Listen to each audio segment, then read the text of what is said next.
Good morning, folks. Jay from Cold Nights here, and we are back for another episode of Coffee and Consoles. We were planning on going through another box of mixed games, but I've decided to put that off to the end of the week because we have a cool pickup today, and with the release of the Switch 2 today, I wanted to go over my 5 absolute favorite Switch games that I highly recommend to anyone. And then we're going to go over my top 5 female units in Fire Emblem. And today, because it's hot as hell outside up here in New Hampshire, it's finally summer, we decided to go with an unusual coffee, and we went today with a coffee milkshake. And this is a Freel, I guess, from Cumberland Farms, and this is a milkshake of their farmhouse blend coffee, which we have featured on the show before. So I'm excited to try this out. Let's give it a little stir. I went with less thick, alright, so I can straw this out, and let's see how close to their delicious coffee this actually tastes. Wow, dude. Like, I love coffee ice cream. It has a little more of like a darkness and a richness, kind of like a black coffee, but still has that like coffee ice cream taste.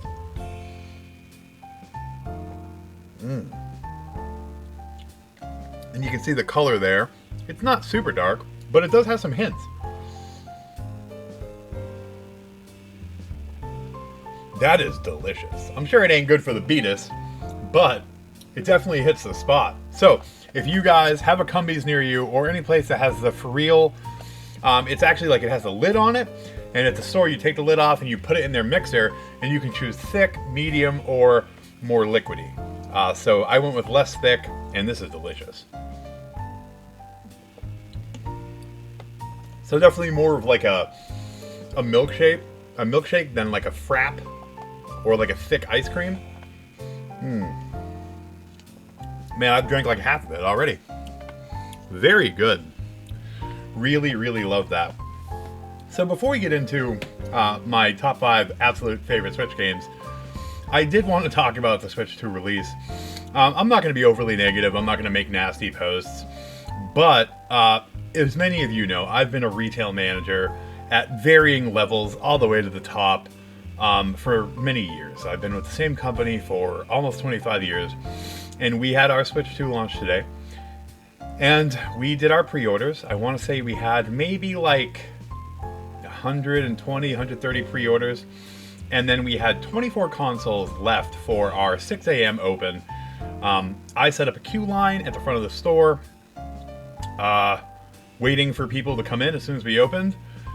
We opened at 6, and at 6:30, I threw them in a cart and brought them back to the electronics cases, and they locked them up because we did not have a single customer come in for the release. Now, by the time I left at like 8:30, we had maybe sold 5 or 6, but the launch is not going as people are claiming. A lot of those lines that they're showing in those photos are in places like San Francisco, San Diego, Detroit. They're huge inner city places with massive amounts of people. I promise you, in any any rural settings or any kind of like suburban setting, there's no lines, man. We had nobody waiting. So if you want it, it's probably out there at your Walmarts and Targets and those places. So go pick it up if it's something you want. I'm not here to ruin your fun. But I am here to tell you that everyone that's like, you can't get one, the lines are crazy. Well, get out of the city, go to the suburbs, and you'll get one easily. Seeing the look on the couple people I saw walk out with them as I was leaving's faces, they seemed pretty content that they could just go in there and get it. So in a way it's good, but in a way it seems to me like an indicator that maybe the launch isn't going as they thought. There's a lot of decisions I didn't agree with, so I can't say that I feel bad for Nintendo. But I did buy something today. I honestly didn't think I would have a chance to buy a Switch 2. I did not. I did not want to pay that, and I don't agree with many of those things. But my one pickup I did grab is Guardians of Asthma. And I love Rune Factory. All of the bachelors and bachelorettes in this look incredible. This is definitely something I want to play. This is going to get right in line after Fantasy Life, The Girl Who Steals Time. This is really, really cool looking, and I'm super excited to play this. And I posted to X, I was like, some of us are excited about different things today. And again, I'm not downing people, but I'm excited for this. This is something I really want to get into. So as soon as I 100% Fantasy Life, I'm like obsessed with it right now. This is up next for sure. And I'm trying to stick to if I buy a game new, that I play it within a couple of weeks. Because I'm getting real tired of the buying a game new and then it sits there until it's gone down in price by like half, and I should have just waited. Because it's still sitting there sealed, and now it's worth $30 instead of $60 or $70. I should have just waited and paid $30. But this I'm excited enough to play within the first couple of weeks. If it wasn't for Fantasy Life, I'd be right on this. But super excited for it. So, what we came here to talk about today, in my opinion, the 5 best Switch games ever. And we're going to start with an absolute favorite of mine. This reminds me of Guardians of Asthma and the way that I bought it and immediately jumped into it. And that is Octopath Traveler 2. When I saw Hikari's story and Cassie's story, I knew that I had to immediately jump in. And as you can see, up in the corner, there's my girl Cassie. I even had to go on Redbubble and buy a custom poster of her. Cassie is one of my all-time favorite characters, and I was in love with Hikari. There were so many great characters in this. I love Octopath 1 too, but this one just perfected it, and this is one of the best games ever made, and one that I highly suggest you get into on the Switch. It takes a little bit of grinding, but for me, I'm a person who loves grinding in role-playing games, so this was right up my alley. I love being able to fight battles over and over again and see the progress, and this totally hit all of those notes. Beautiful, beautiful game. And then we're gonna go to number 4. And this one I recently covered in a collab with my good friend Fox. And I've covered it a couple different times on the channels in different collabs, and I will fight for this game until the end of goddamn time. And that is Fire Emblem Engage. Let me tell you guys, this one I brought home and immediately put in 75 hours, basically straight all of my free time. I hear so many people that are like, oh, the story's subpar. The story's subpar. Oh my god, you obviously have never played a Fire Emblem other than Three Houses. Three Houses, though I love it, and it is not on this list though, Three Houses is a very different type of storytelling. Three Houses focused heavily on the political, religious, and royal family drama issues in the nations. It focused heavily on the growth of the characters, because they start as children, and then they go to war, which is tragic, and then you see them turn into flawed adults. No Fire Emblem has had a story like that before.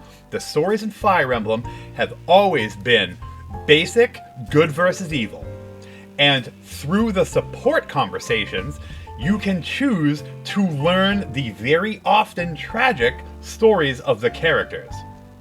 It has never ever been a story told like Three Houses. And I'm not downing Three Houses, I love it to death. If this list was 10 games, it would be on it. Alright, but don't down this game because you started with Three Houses. If you started with Three Houses, I actually kind of think you can't really judge Fire Emblem games. The story in this is incredible, and if you take the time to go through the supports with your other characters, the stories are tragic and beautiful. The gameplay in this is insane, and the ring system is so goddamn fun. How anyone could down this game is insanity. And I got lucky, and I was able to get the beautiful tarot cards. I have one that I opened up that I have a couple that I sent out to some of my friends from YouTube, and then I kept one sealed, and it stays right in the box here. This is one of the coolest pre-order bonuses I've ever seen, and it was crazy because like people were scalping them, and I was glad to be able to get some and send them out to friends. But this stuff, wicked cool. I love this to death, and the game is actually in my Switch because I was recording for my friend. But I mean, even the inside of it is so beautiful. Like, everything about this game was top-notch, and to hear people down it, it really just gets my goat, because it's so good. So good. And for those people that are like, Alir is the worst character, especially male Alir is my favorite protagonist in Fire Emblem ever. And I've basically played anyone that I could get my hands on. He is so expressive in the scenes, especially the tragic scenes with like his mother, and I'm not going to ruin the story for you. The look on his face made me feel such deep emotions. I loved him to death. In full disclosure, I absolutely ship him with Alfred. When he gives Alfred that ring, oh my god. Like, there's not a lot of like overtly romantic things, and it's the same whether you're using male or female Alir, but I honestly thought that male Alir and Alfred was perfect. And they would be my number one ship from that. But regardless, if you don't like Fire Emblem Engage, we got beef. Speaking of that, let's have some more coffee to cool down. Let's bring that temperature down some. Delicious. And guys, they keep updating it. They literally, when I went to record, and I haven't played it in months and months, when I went to record, it updated. It's like all the DLC is free now. All the characters are added. And they even added, it looked like a character, there was an emblem ring for a character from the mobile game. And I was like, hell yes, dude. This is freaking awesome. That, as opposed to games that are like, you know, a service game, these guys, how long's that game been out? And they're just adding more and more stuff. And then they're like, you know what? It's been out long enough, guys. Take it. You can take that stuff. Beautiful. I love it to death. Rant over. Now, we're going to go on to my third favorite game on the Switch. And that is, absolutely, it's probably my most played game for sure, Hyrule Warriors Definitive Edition. This is, by far, if you are a Zelda fan, the best goddamn game that you can get value-wise. There is so much content in this that you literally can't finish it. Completionist, even though he ended up being like a bad dude, I used to watch him pretty religiously before all that scandal stuff. He said it was like over 1,200 hours to do every single thing. The adventure maps in this are insane. So imagine like a full Dynasty Warriors, a Samurai Warriors type game with all of your favorite Zelda characters from all of the games. And then they have challenge maps, and there's so many more than there was in like Fire Emblem Warriors. There is so many, and they're so nostalgic, and they remind you so much of the games. This is insane. And they moved the character max to 255 for this release. And I got a couple of characters, Skull Kid and my beloved Zelda, to 255. And one of the coolest things ever is Zelda got a costume, right? Like a color change that made her Hilda. And me and my Hilda-skinned Zelda burned through enemies. It was incredible. I love it to death. Number 3, for sure. I've probably played it for 500 hours. And I could still play it more today. Alright, so this one really shocked me when I saw it come up on a worst selling Switch games. And I was like, what is happening? And I get that there may be an issue because it's different than the other games in the series. This one I streamed and shared some really special times with some great friends and viewers on Twitch before I left. Some of my most successful streams. And that is Saresa and the Lost Demon. So, like, okay, I get that it's very different than Bayonetta. And maybe you can't envision Bayonetta as a little girl.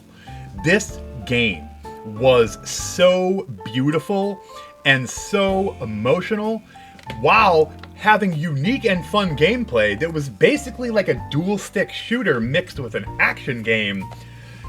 This game blew my goddamn mind. I picked it up because it seemed like the fad thing to do. I was never really a huge Bayonetta fan, and I tried it out and I'm like, holy shit, this is something special.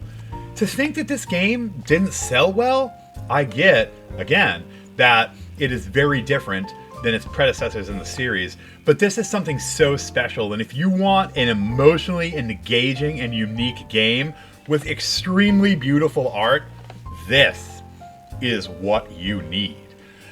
actually, out of all of these games, right, this is number 2, but I would say that this is the one I recommend to people to try the most, because it's probably the one that the least people have played.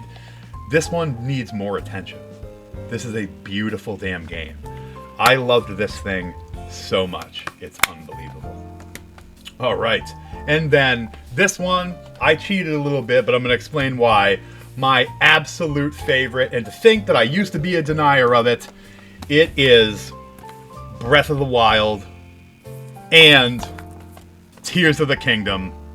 And I had to show this off. Recent pickup. I've started to become a sucker for alternate cover arts from, like, there's a couple great places on eBay, and some of them are weird and pervy, but some of them are just nice alternate cover arts. And this one I got for Tears of the Kingdom, and I love this pose for Link. This is an incredible alternate cover, and everything about it is just like that, except for the front. I love it to death. And all it takes is someone with a very high quality photo printer, but I absolutely love this. And I've started buying them for a few games. And usually it's like 10 to 20 bucks, and I'm absolutely willing to pay that to have another cool thing to display on, like an easel or something like that.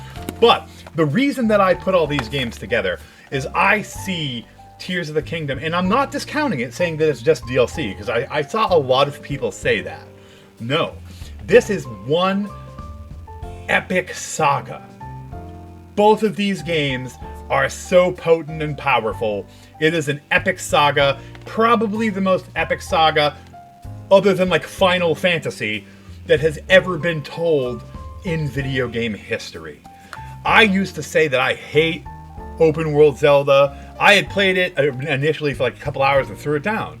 And then one day I was like, I gotta try this again, and I fell in love with the characters. The champions are some of my favorite characters ever. Mipha, I literally cried like a baby during her scenes. I made my most successful YouTube video ever that's almost at 10K views, and that's big for someone like me. The Tragedy of Breath of the Wild. And while I was reading the script I wrote, I was actually choking up and tearing up. It wasn't an act. This game, and the second game as well, affected me so much. And you know what? I loved them so much, and I loved Hyrule Warriors so much. If we extended this to 10, Hyrule Warriors Age of Calamity would absolutely be on there as well. It is a story that I can never ever get enough of. And you know what? If I actually do ever buy a Switch 2, it will only be to play the new Tears of the Kingdom Hyrule Warriors game. I literally love it enough to, a year from now, pay like $500 to buy the damn system and that game. If it was out on day one, on a day like today where we happen to have the leftover Switches, I would have bought it. With everything I said, I love that franchise so much, I would have bought it. I would have left there with the enhanced versions of Tears of the Kingdom, Breath of the Wild, and that. Well, it's not out yet, but if it was out, that would have been the third game I would have bought. But it's not, so I did not. But guys, if you are a doubter like me, and you are like, I don't like open world Zelda, you need to stop,